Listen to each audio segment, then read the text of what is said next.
Hello friends, welcome to my YouTube channel. അപ്പോൾ ഇന്നത്തെ വീഡിയോയിൽ നമ്മൾ നോക്കുന്നത് വായനാ ദിനക്യൂസ് 2026 പാർട്ട് 8 ആണ് കേട്ടോ. അപ്പോൾ നിങ്ങൾ എൻ്റെ ചാനൽ ആദ്യമായിട്ടാണ് കാണുന്നതെങ്കിൽ ലൈക്ക് ചെയ്യുക, സബ്സ്ക്രൈബ് ചെയ്യുക, പിന്നെ നിങ്ങളുടെ ഫ്രണ്ട്സിനൊക്കെ ഷെയർ ചെയ്ത് കൊടുക്കുക. അപ്പോൾ നമുക്ക് ഒന്നാമത്തെ ചോദ്യത്തിലേക്ക് കടക്കാം. 2025 സാഹിത്യത്തിനുള്ള നോബൽ പുരസ്കാരം നേടിയതാരാണ്? ഉത്തരം ലാസ്ലോ ക്രാസ്നഫോർകൈ. 2025 ഓഗസ്റ്റിൽ പ്രസിദ്ധീകരിച്ച MT വാസുദേവൻ നായരുടെ ജീവചരിത്രം രചിച്ചതാരാണ്? ഉത്തരം ഡോക്ടർ K. ശ്രീകുമാർ. ഇന്ന് ഞാൻ നാളെ നീ എന്ന പ്രശസ്ത വരികൾ ആരുടേതാണ്? ഉത്തരം G. ശങ്കരക്കുറുപ്പ്. വാസ്തുഹാര എന്ന ചെറുകഥയുടെ രചയിതാവ് ആരാണ്? ഉത്തരം ശ്രീരാമൻ. ലോക പുസ്തക ദിനം എന്നാണ്? ഉത്തരം ഏപ്രിൽ 23.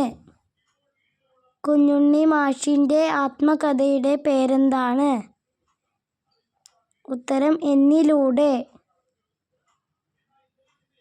എഴുത്തച്ഛൻ സ്മാരകമായ തുഞ്ചൻ പറമ്പ് ഏത് ജില്ലയിലാണ് സ്ഥിതി ചെയ്യുന്നത്?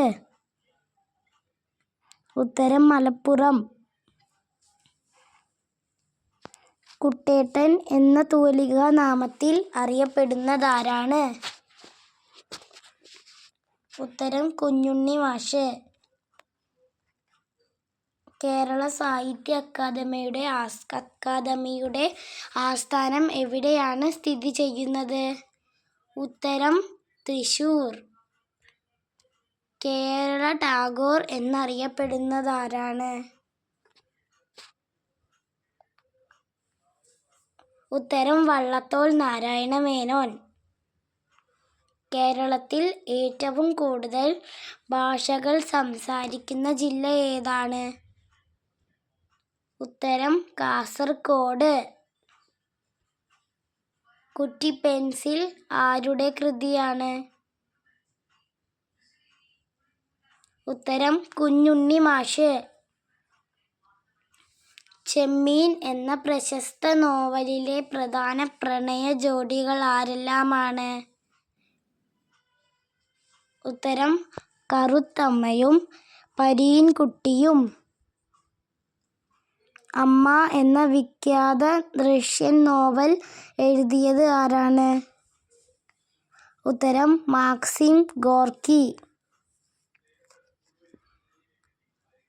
മാധവിക്കുട്ടിയുടെ ആത്മകഥയുടെ പേരെന്താണ്? ഉത്തരം എൻ്റെ കഥ. ആടുജീവിതം എന്ന പ്രശസ്ത നോവൽ എഴുതിയതാരാണ്? ഉത്തരം ബെന്യാമിൻ. ഒരു സങ്കീർത്തനം പോലെ എന്ന നോവൽ എഴുതിയതാരാണ്? ഉത്തരം പെരുമ്പടവം ശ്രീധരൻ. അപ്പോൾ ഫ്രണ്ട്സ്, നമ്മുടെ വായനാ ദിനക്യൂസ് പാർട്ട് 8 ഇവിടെ അവസാനിക്കുകയാണ്. നിങ്ങൾ എൻ്റെ ചാനൽ ആദ്യമായിട്ടാണ് കാണുന്നതെങ്കിൽ ലൈക്ക് ചെയ്യുക, സബ്സ്ക്രൈബ് ചെയ്യുക, ഷെയർ ചെയ്യുക. അപ്പോൾ നമ്മളുടെ ചാനലിൽ പല ക്വിസിൻ്റെ വീഡിയോസും ഇടുന്നതായിരിക്കും. അപ്പോൾ നിങ്ങളെല്ലാവരും അതെല്ലാം എഴുതിയെടുത്ത് നന്നായി പഠിക്കുക. അപ്പോൾ ഇനി പാർട്ട് 9 ഉടൻ വരുന്നതായിരിക്കും. Thank you for watching.